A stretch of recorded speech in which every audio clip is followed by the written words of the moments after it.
नमस्कार दोस्तों, आज के बजट में बहुत से चेंज किए गए हैं। सबसे पहले तो हम यह समझ लेते हैं कि ये एप्लीकेबल कब से होंगे। तो ये फाइनेंशियल ईयर 24-25 के लिए एप्लीकेबिलिटी है इसकी, जिसके लिए असेसमेंट ईयर होगा 25-26। सबसे पहले हम जानते हैं कि इनकम टैक्स स्ट्रक्चर में क्या चेंज किया गया है, जो हमारी टैक्स स्लैब है उसमें क्या चेंजेस है। तो देखिए, जितना भी चेंज किया गया है वो न्यू टैक्स रिजिम में चेंजेस किए गए हैं। ओल्ड टैक्स रिजिम में कोई चेंजेस नहीं किए गए, वो एज इट इज है।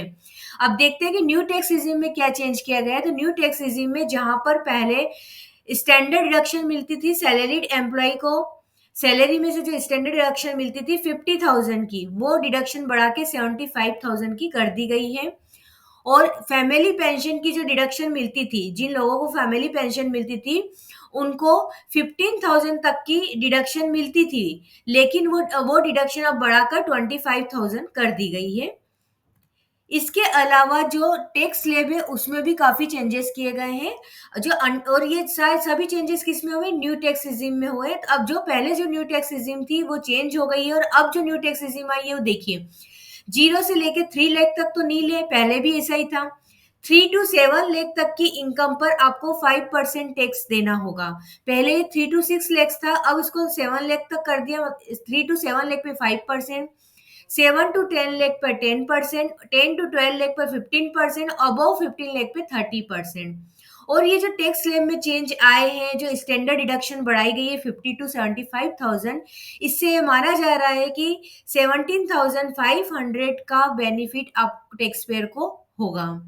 तो ये चेंजेस किस में किए गए, अंडर न्यू टैक्स रिजिम में किए गए। अगर आप ओल्ड टैक्स रिजिम लेना चाहते तो उसमें अभी भी वही डिडक्शन का बेनिफिट मिलेगा, और जो पिछली रेट्स थी वही अभी भी एप्लीकेबल रहेगी। अगर पार्टनर्स को, कोई पार्टनरशिप फर्म है और वो अपने पार्टनर्स को पेमेंट करती है, तो यदि वो पेमेंट 20,000 से ज्यादा किया जाता है तो पार्टनर्स के जो पेमेंट किया जा रहा है उस पर 10% की रेट से टीडीएस किया जाएगा। कैपिटल गेन टैक्सेस में तो बहुत से चेंजेस किए गए हैं। शॉर्ट टर्म कैपिटल गेन के केस में जो टैक्स रेट थी 311A के अंतर्गत वो 20% कर दी गई है, जो कि पहले कितनी थी, 15% थी। लॉन्ग टर्म कैपिटल गेन जो था इक्विटी शेयर पर 112A के अंतर्गत वो 12.5% कर दिया गया है, जो रेट पहले क्या थी, 10% थी। यहाँ पर एक बेनिफिट जरूर दिया गया है, long term capital gain exemption जो मिलती थी हमको equity shares under section 112A के ऊपर, वो 1.25 लाख तक कर दी गई है, जो कि पहले 1 लाख पर हमको मिलती थी। Long term capital gain tax जो है वो 12.5 तक कर दी गई है। इसका मतलब ये भी है कि long term capital gain tax rate जो है on sale of property will be reduced from 20% to 12.5%।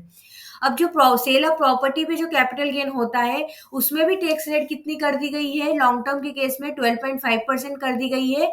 लेकिन जो इंडेक्सिंग का बेनिफिट आपको पहले मिलता था वो अब नहीं मिलेगा, वो रिमूव कर दिया गया है। तो ये कैपिटल गेन टैक्सेस में चेंजेस किए गए थे। इसके अलावा एफ एंड बायबैक के केस में भी कुछ चेंजेस किए गए हैं। Security transaction tax on future के ऊपर बढ़ा दिया गया है, वो 0.02% कर दिया गया है, जो पहले 0.0625% था। ऐसे ही security transaction tax on option के केस में इंक्रीज किया गया है 0.1% तक, जो कि पहले 0.0125% होता था। बायबैक ऑफ शेयर्स होता है तो वो रिसिपेंट के हाथों में टैक्सेबल होगा। तो दोस्तों, ये कुछ मेजर चेंजेस थे जो कि हमारे आज के फाइनेंस बजट 2024 में किए गए हैं। वीडियो पसंद आया हो तो इसको लाइक और शेयर करना ना भूलें। Thank you.